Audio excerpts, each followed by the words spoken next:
My son sold his house and handed his wife $940,000 like it was candy to be burned. When all the money was gone, they showed up at my doorstep with suitcases, smiling as if my home was theirs to claim. I told them no. And her answer? My daughter-in-law struck me across the face in my own living room. I didn't shout, I didn't strike back. Instead, I picked up the phone and called my lawyer before the day was over. A few days later, when the court summons arrived, her arrogance turned to panic. The morning they arrived started like any other Sunday in March. I was sitting in my kitchen, coffee steaming in the mug my late wife had given me 20 years ago, when I heard the car pull into my driveway. Through the window, I watched Garrett struggle with 2 oversized suitcases, while Marlene checked her reflection in her phone screen.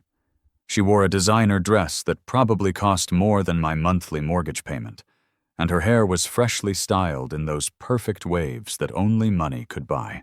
Even from inside, I could see the Hermes bag hanging from her arm, the one she'd posted about on Instagram just last week.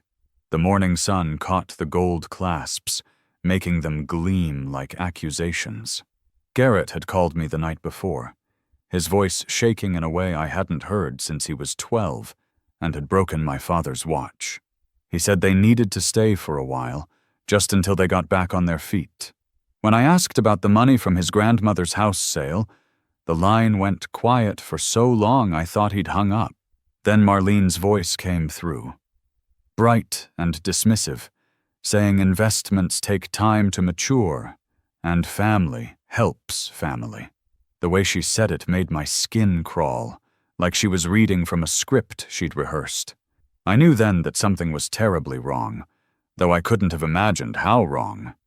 "Dad, we need to stay here for a while," Garrett said, still unable to meet my eyes. "If you want to know how this plays out, please click the link under the comment or the link below the red arrow on your screen."